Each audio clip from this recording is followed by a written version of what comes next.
How are you today? I'm doing well. How you doing, Sharifa? I am doing amazing. Good. So first off, this film is everything. Like it really is. It feels like the human experience through like, and we never get like we rarely get moments where we can just watch us in our human experience. And so that's what I I agree. truly loved about it because yeah. So that's what I just truly truly loved about it.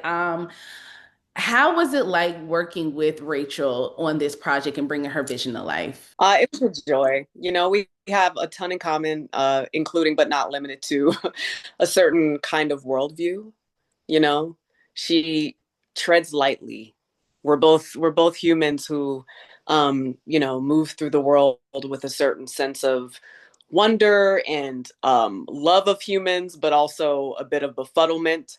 And so I think all of her, like who she is, really shows up in this film, and that's what makes it honestly like a touchstone, an extraordinary directorial debut because you really get a sense of who she is. The film and just I'm like still thinking about it because there were so many things that you can take away from this film.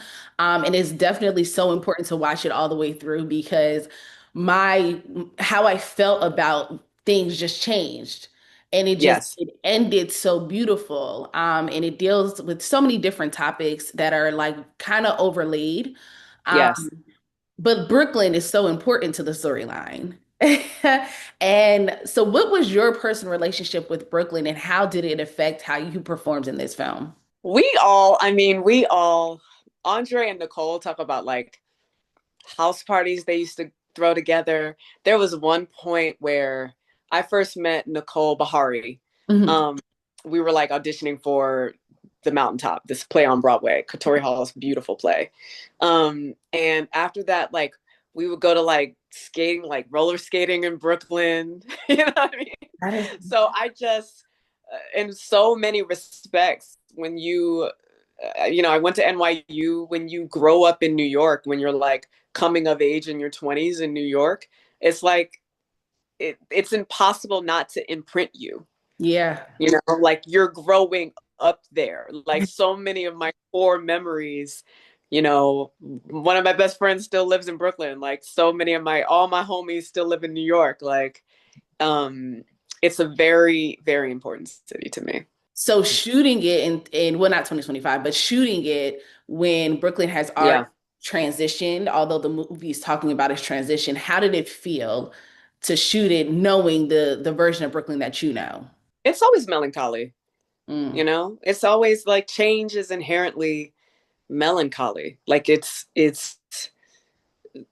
Nicole is grieving the loss of her love in this film, but everyone in this film is grieving something. yeah, Like yeah. everybody in this film is grieving something. They all stand to lose something, whether that's a loss of culture, which I feel like is like deeply underestimated, especially right now. That's like my top concern for New York is that like if you just continue to price out all the culture makers, like what's left? Whole Foods, you know?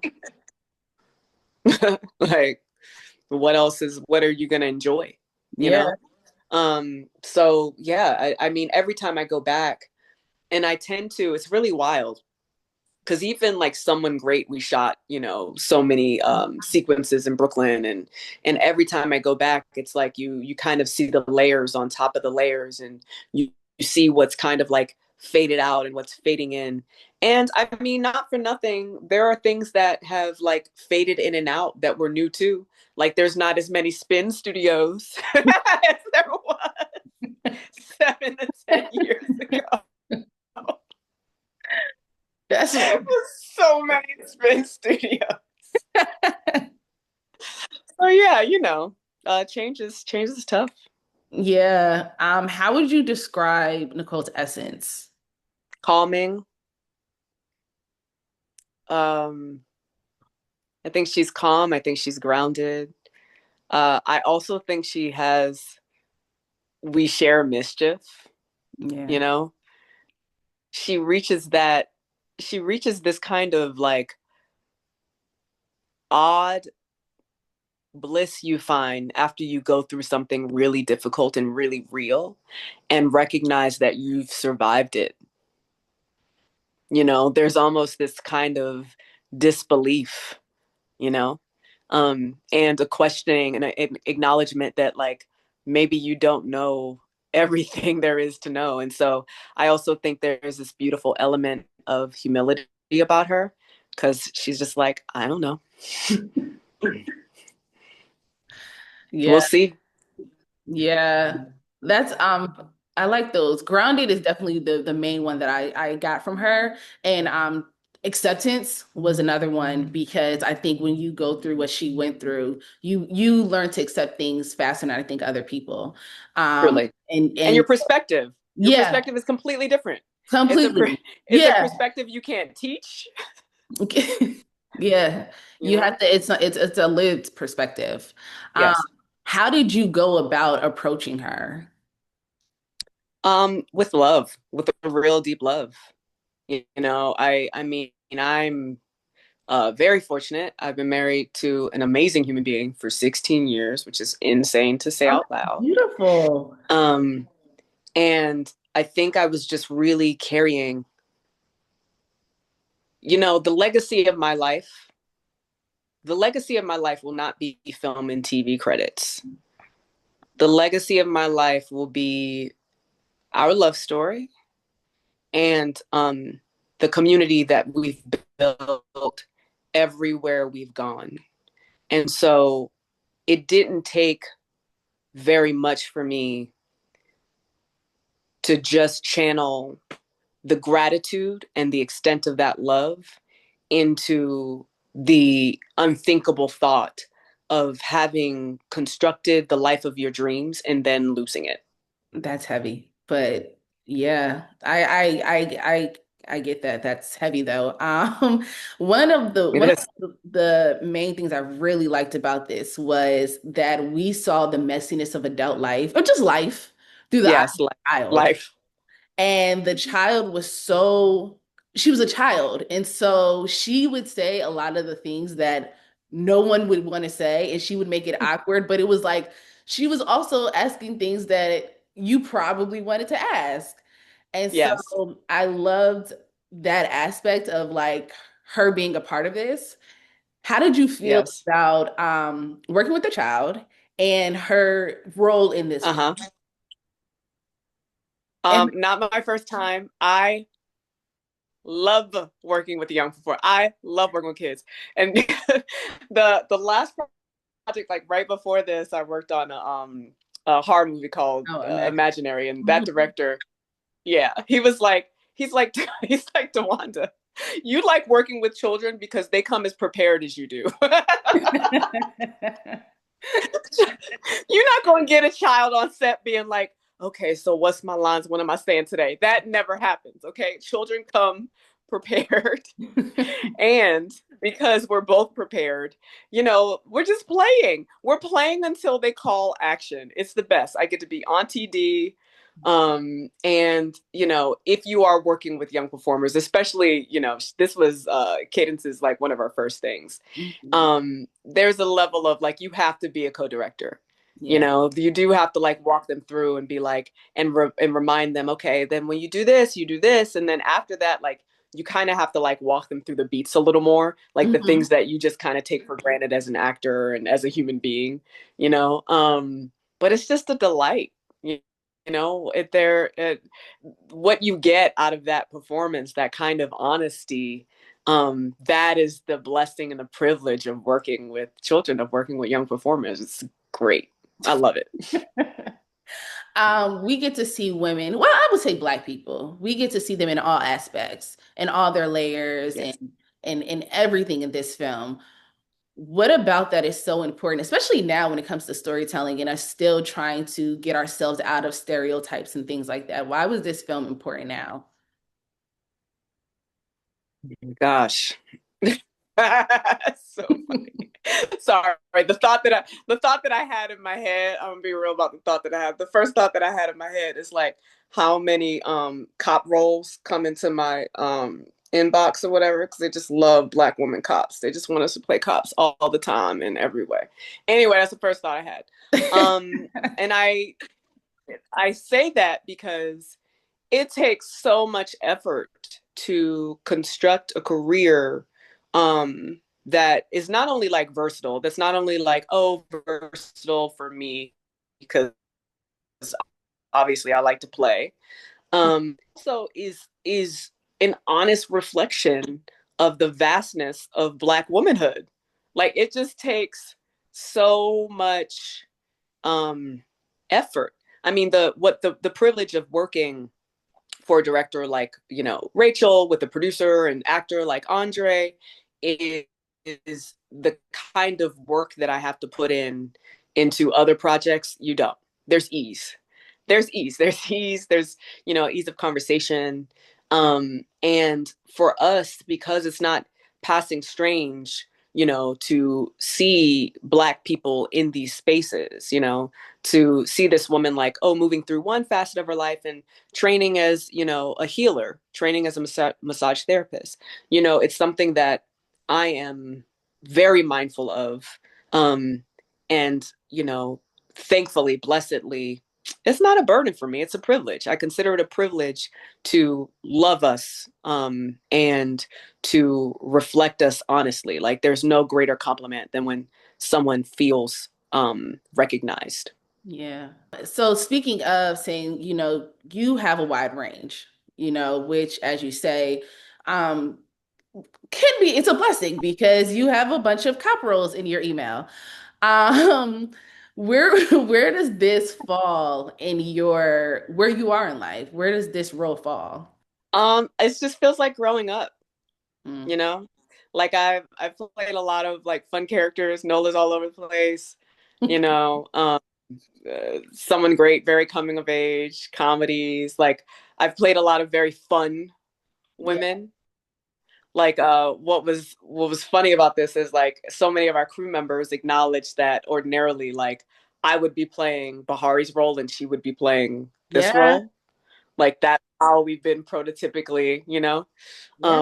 kind of cast. So, it's like really lovely to continue to grow up and to find the kind of work and tell the kind of stories that I want to be telling at this stage in my career. That's interesting. Obviously I've studied both you guys' work, you and Nicole Beharie's. You're absolutely right. I didn't realize that, yeah, you would be more of her role, like the fun and the Intangible, uncatchable. and Yeah. she definitely plays more of the grounded, more serious side, more like, Yep. yeah, that's so interesting. Oh gosh, now I even Yeah. love the movie even more. Um, uh, do you think it's hard for Hollywood to tell a story like this? Yeah, I mean, it took Andre it took him so much effort.